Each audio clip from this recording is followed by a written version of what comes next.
Dear students, this is Shikha, lecturer psychology from diet Hapur Ghaziabad. DElEd द्वितीय semester के paper वर्तमान भारतीय समाज एवं प्रारंभिक शिक्षा का विषय राष्ट्रीय एकता व अंतर्राष्ट्रीय सद्भाव की शिक्षा में आज हम राष्ट्रीय एकता की अवधारणा एवं महत्व को समझेंगे। इस विषय को पढ़ने के पश्चात प्रशिक्षु राष्ट्रीय एकता की अवधारणा से परिचित हो सकेंगे। वे राष्ट्रीय एकता में शिक्षा की भूमिका को पहचान सकेंगे। प्रशिक्षु राष्ट्रीय एकता को प्रभावित करने वाले कारकों से परिचित हो सकेंगे तथा राष्ट्रीय एकता के महत्व को समझते हुए उसे अपने जीवन में उपयोग करने में भी सफल हो सकेंगे। सबसे पहले हम राष्ट्रीय एकता की चर्चा करेंगे। राष्ट्र एक विशालकाय परिदृश्य है जो समग्रता, सहिष्णुता तथा सद्भाव का प्रतीक है। राष्ट्र की अस्मिता तथा व्यक्तित्व किसी एक भाषा, एक धर्म या एक जाति पर सीमित नहीं होता। अगर हम भारत देश की बात करें तो भारत में कितनी सारी भाषाएं, कितने धर्म हैं और कितनी जातियां हैं, पर ये सब हमारे देश को बांटते नहीं हैं। इन सब से मिलकर हमारा राष्ट्र बना है। तो ये जितने भी घटक होते हैं ये एक तरह से मिलकर एक राष्ट्र को बनाते हैं। और अगर आप देखेंगे तो जितने भी धर्म हैं वो अगर आप उनको डीपली स्टडी करेंगे तो वो हमें एक बेहतर, एक सच्चा नागरिक या एक बेहतर इंसान बनने के लिए प्रेरित करते हैं, जिनका उपयोग करके, जिनको जानकर हम अपने संस्कारों को और अधिक परिष्कृत कर सकते हैं। प्रोफेसर जर्मन ने अपनी पुस्तक नेशनलिज्म एंड गवर्नमेंट में व्यक्त किया है कि मेरी दृष्टि में राष्ट्रीयता का प्रश्न सामूहिक जीवन, सामूहिक विकास तथा सामूहिक आत्मसम्मान से संबंधित है। उन्होंने कहा था कि एक देश में, एक राष्ट्र में रहने वाले जो लोग होते हैं वो सामूहिक रूप से जीवन बिताते हैं और मिलकर एक दूसरे के विकास के लिए, यानी पूरे देश के विकास के लिए काम करते हैं और उनका आत्मसम्मान भी एक दूसरे से जुड़ा हुआ होता है।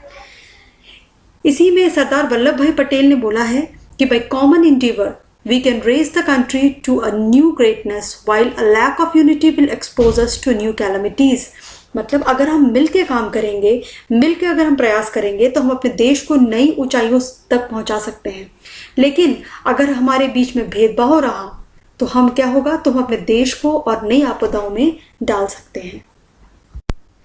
डॉक्टर राधाकृष्णन ने अपने इस कथन द्वारा समझाया है कि यदि हमें राष्ट्र के रूप में जीवित रहने की तनिक भी अभिलाषा है तो हमें राष्ट्रीय एकता को अनिवार्य आवश्यकता के रूप में स्वीकार करना पड़ेगा।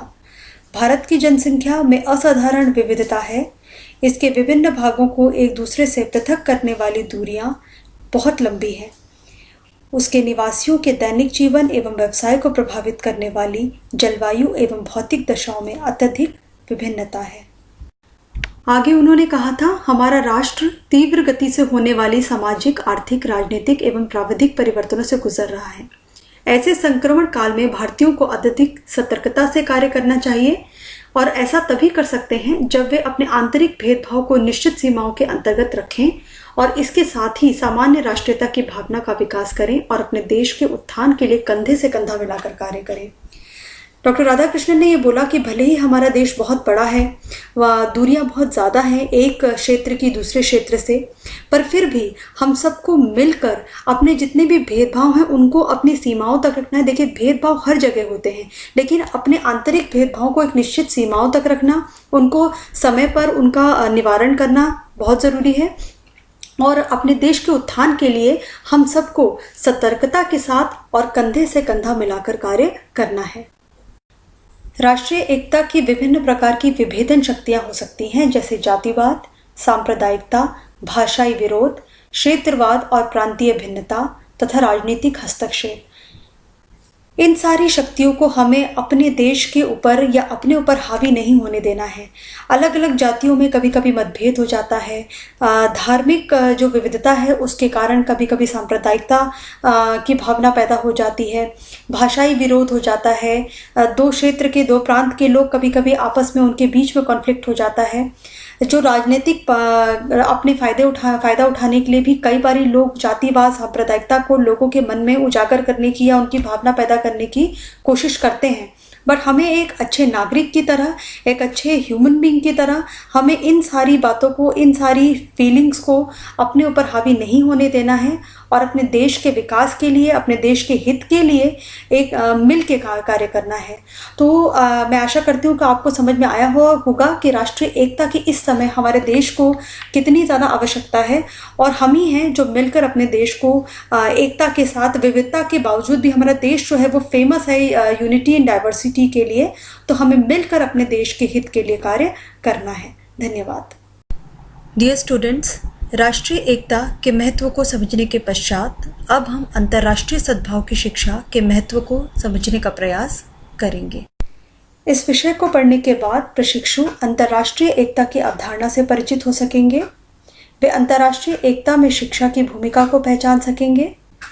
प्रशिक्षु अंतर्राष्ट्रीय एकता को प्रभावित करने वाले कारकों से परिचित हो सकेंगे तथा अंतर्राष्ट्रीय एकता के महत्व को समझते हुए उसे अपने जीवन में उपयोग करने में सफल हो सकेंगे।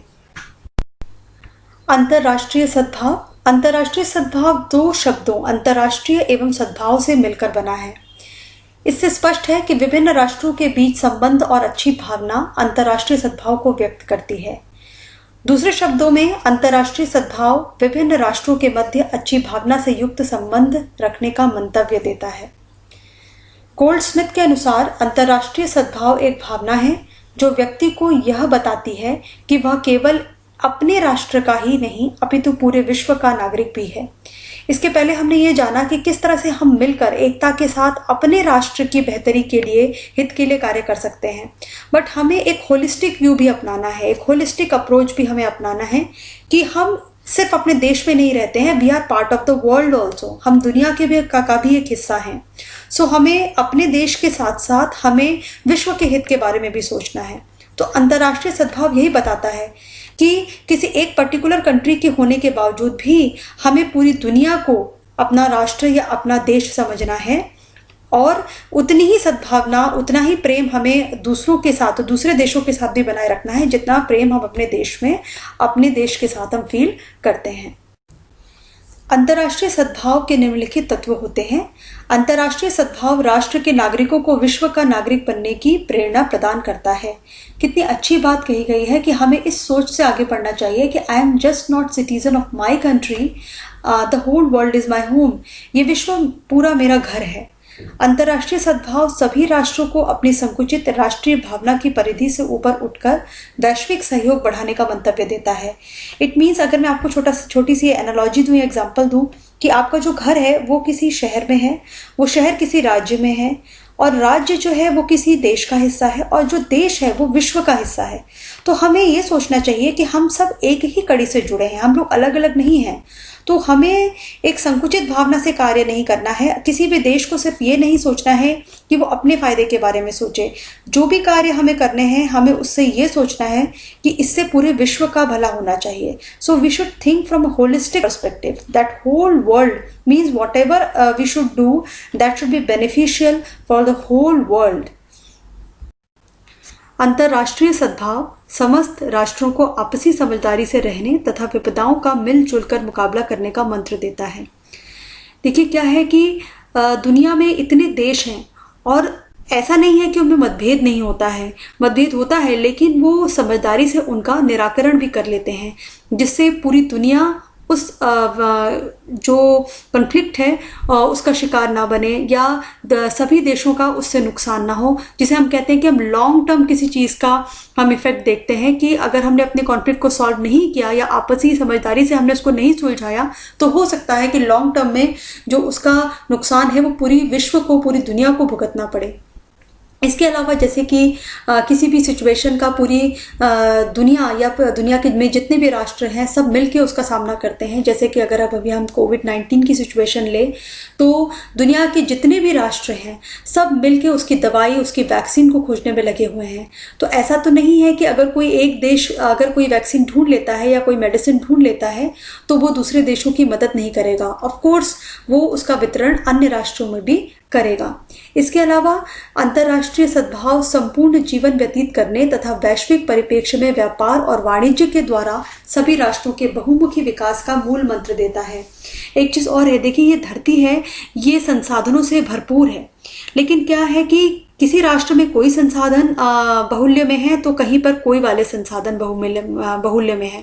तो क्या होता है कि जैसे कि अगर हम बात करें कि अरेबियन कंट्रीज में वहाँ पर तेल बहुत ही अच्छी, खनिज बहुत अच्छी मात्रा में है, तो वो जो राष्ट्र हैं वो क्या करते हैं, उनसे हमारा देश तेल खरीद लेता है और हमारे देश में जो भी संसाधन प्रचुर मात्रा में है वो हम दूसरे देशों को निर्यात कर देते हैं। तो इससे क्या होता है, इससे एक कोऑपरेटिव मोड में या एक म्यूचुअल तरीके से सभी देशों का विकास होता है और सभी मिलजुल कर एक दूसरे की डेवलपमेंट के लिए कार्य करते हैं।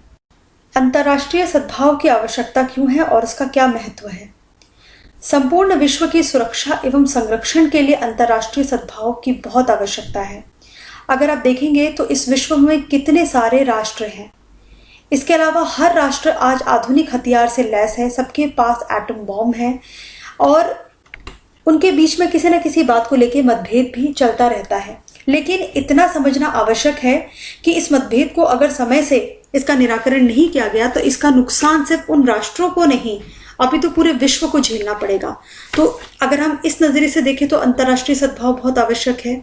दूसरा कि जो सभी राष्ट्र हैं उनके निवासियों के अंदर जो मानवीय मूल्य तथा सद्गुणों के उद्भव के लिए भी ये बहुत ज़रूरी है। हम सबको ये सोचना है कि हम सब, जैसे कि हमें, अगर हम ऐसा सोचें कि हम सिर्फ भारतीय या इंडियन नहीं हैं, अमेरिकन नहीं हैं या सिर्फ इटालियन नहीं हैं, हम वी आर ह्यूमन बीइंग, तो हम क्या करेंगे, हम अपने अंदर मानवीय मूल्यों को भी हम अपने अंदर इनकलकेट कर सकते हैं, जैसे कि काइंडनेस, एक दूसरे के लिए एम्पैथी या निष्ठा, ईमानदारी, इस तरह के अच्छे गुणों के लिए। इसके अलावा सभी राष्ट्रों के आर्थिक एवं वैज्ञानिक विकास के लिए भी आवश्यक है। अगर दुनिया के सभी जितने भी राष्ट्र हैं उनमें सद्भाव रहेगा तो वह एक दूसरे की आर्थिक मदद कर सकते हैं, एक दूसरे से टेक्नोलॉजी शेयर कर सकते हैं, जिससे वो एक दूसरे का, हम कह सकते हैं कि म्यूचुअल बेनिफिट के लिए काम कर सकते हैं। अंतर्राष्ट्रीय सद्भाव की आवश्यकता किसी भी देश में विद्यमान आंतरिक मतभेद या आतंकवाद की समाप्ति के लिए भी जरूरी है। आतंकवाद जैसी खतरनाक चीज जो पूरे विश्व के लिए खतरा है, उसके लिए पूरी दुनिया के सभी राष्ट्र मिलकर कार्य कर रहे हैं। इसके अलावा अगर किसी देश में कोई आंतरिक मतभेद है तो भी अन्य देश उसको सुलझाने का कार्य करते हैं। इसके अलावा विभिन्न राष्ट्रों में परस्पर जो आदान प्रदान होता है, आवागमन होता है और शैक्षिक भ्रमण होते हैं, उसके लिए भी अंतर्राष्ट्रीय सद्भाव बहुत आवश्यक है।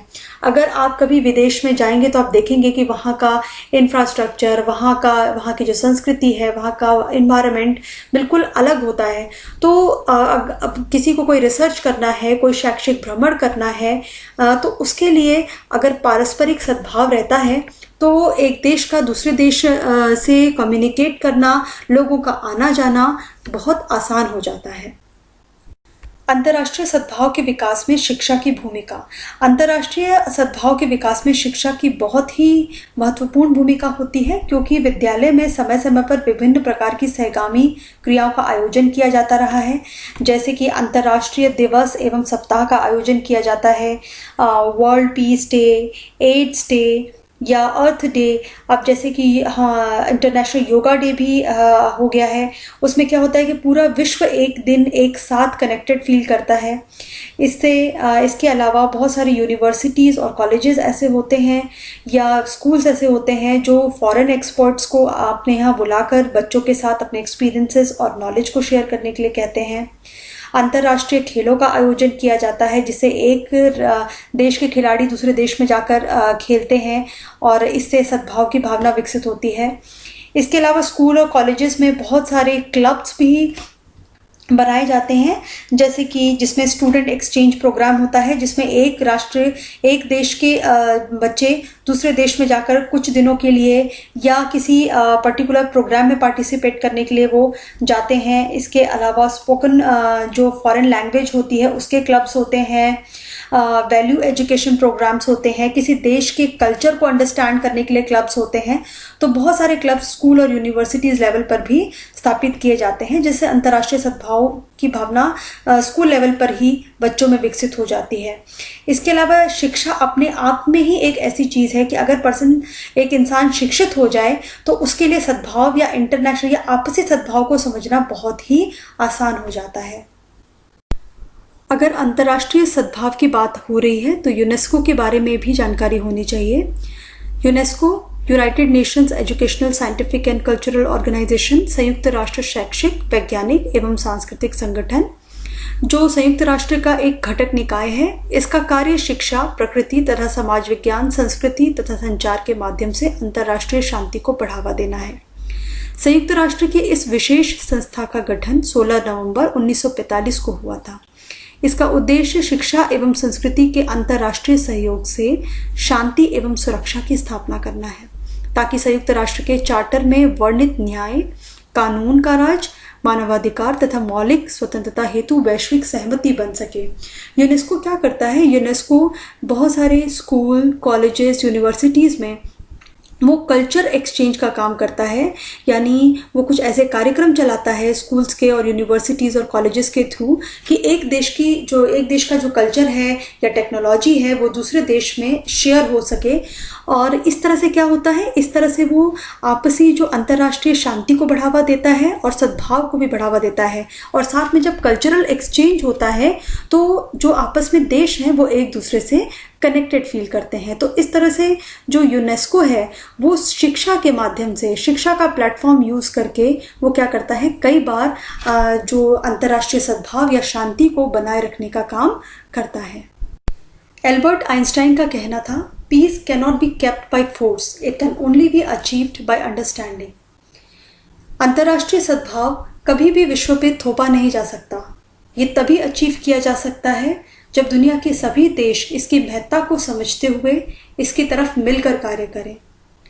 होपफुली अंतर्राष्ट्रीय सद्भाव की अवधारणा और ये कैसे अचीव किया जा सकता है ये आपके समझ में आया होगा। Thank you so much.